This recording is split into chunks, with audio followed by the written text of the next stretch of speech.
Well, clearly the performative contradiction, as we have said, disproves that. I mean, you're saying there is one absolute, and that is there are no absolutes. I mean, that's basically Mephistopheles' kind of eye candy, language candy, and it doesn't work, finally, for Faust. He figures it out.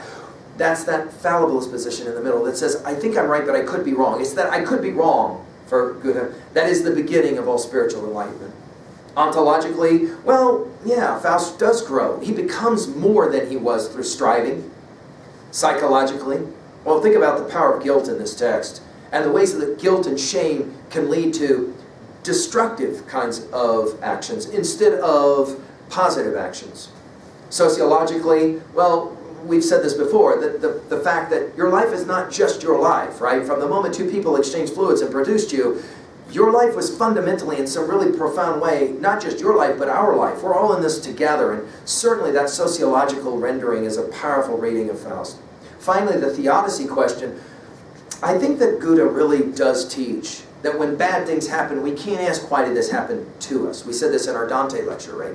We have to learn to ask, why did this happen for us? And moving that preposition from 2 to 4, we're no longer a victim, right? And in that moment, I think Faust, at the end of the poem, Faust comes to realize, you got to take responsibility for your actions. And part of that is when bad things happen, don't ask as a victim will, why did this happen to me? But learn to ask, why did it happen for me? Pain, suffering is a propedeutic, if one can understand it as such. All right, let's finish. What are some of the messages of 2a? Well, obviously, life's a journey. Way more important getting there than the actual destination in the end. Why? Because that's where learning takes place, right? We have said it. You can't swing at the park forever. The van is waiting. You ain't met no 200-year-old people. Everybody knows this. The question is how well you swing. Another major message, of course, is love and the power of the creative force of love. Think of it. Hate can't create. It's got to be love. And in the end, love overcomes hate, as this text points out. At 2b, the rhetorical level, the symbolism here, well, the eternal feminine, Gretchen, Helen come to mind, inspiring action. Of course, we've got the other element of 2b, irony. Think about it. Mephistopheles thinks right up until the end that he's won, and then, of course, in the end, he hasn't won. What an amazing example of experimental poetry, right? And even better in German. We're reading in translation. Well, at 3a, so many titles we could jot down here. All of our epics. Homer, we mentioned Virgil, and of course Dido and Aeneas. Dante, of course Dante the Pilgrim and Virgil. Milton and his Satan, and of course Adam and Eve in the garden. All of these come to mind, and so many more titles. You can jot down the ones for you that work. The great plays from the Greeks, of course, and the tragedies to Shakespeare, and we've mentioned Hamlet how many times in this lecture. And then all of the texts to follow. I mean, I'll just mention a couple of them. T.S. Eliot's Wasteland, as well as 4 quartets, in many ways are going to be rooted. You'll see this when we get to that study, as well as James Joyce's classics, the great text, the novel Ulysses, as well as Portrait of the Artist as a Young Man. Finally, at 3b, what are you going to do with a text like this? Well, I'm going to finish this lecture by going to another German, the great philosopher Nietzsche, who had tremendous respect for Goethe and what Goethe had done here. I'm going to take a look at an aphorism from Gay Science, Nietzsche's Gay Science, passage 341. I'm just going to read this to you. It's called Eternal Reoccurrence, and this is a way that I want us to finish our conversation with Faust. What if, this is Nietzsche, what if, I'm reading the Kaufman translation, what if some day or night a demon, we think of Mephistopheles, right, were to steal after you into your loneliness, and say to you, quote, this life as you now live it and have lived it, you will have to live once more, an immutable number times more.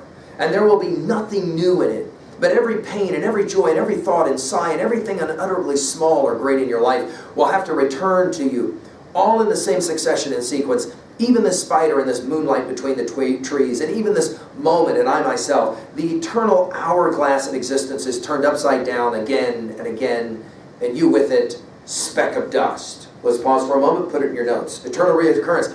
Nietzsche doesn't believe this is actually what happens when you die. Just ask this question. And if tonight, you flatline. And the moment you flatline, you go back to your birth. And you have to live every single moment of your life again exactly the same way. No deviation. You don't get to change anything. And then the moment you come to today, this lecture, Tonight you die, immediately you're born again. You can see reoccurrence, and why it's called eternal is that you do it over and over again. For those of you that have seen a film like Groundhog Day, obviously smiling because this is where this idea comes from, but now we're ready for the second part of the aphorism. Question, thought experiment. Question, would you throw or not throw yourself down and gnash your teeth and curse the demon who spoke thus? Or have you once experienced a tremendous moment when you would have answered him, "You are a god, and never have I heard anything more divine"? Yes, I want to come back and relive it again. If this thought gained possession of you, it would change you as you are, or perhaps crush you. The question in each and everything: do you desire this once more, and innumerable times more, would lie upon your actions as the greatest weight? Or how well disposed would you have to become to yourself and to life to crave nothing more fervently than this ultimate, eternal confirmation and seal? This may be some of the most profound stuff Nietzsche ever wrote, and I think it goes brilliantly with our passage here of Faust. Are you willing to say about your life, every choice I've made, I'd make it again? Same way, over and over. Even the bad stuff. Why? Because I learned something from it. In other words, are you proud of the life that you're living? Or are you more inclined to say, well, no, this is pretty much the idea of hell. If I had to come back and I had to live the same life all over, all my choices again, that would be absolute hell for me because I'm not proud of the choices that I made. Of course, Nietzsche will say two things about this. In this story, you don't flatline until midnight, which means you might still have a few moments left. Remember Scrooge, that moment he sees his tombstone, he's ready to start changing his life then. And then the second observation. Can you live your life as art?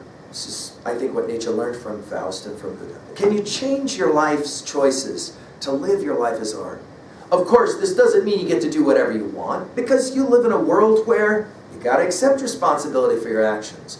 And yet, can you live in a life where your actions are actions you're proud of? That, it seems to me, is the heart of the matter. And obviously, a 3B question I want to leave you with. What kind of life are you living? And what kind of deals are you making? Thank you.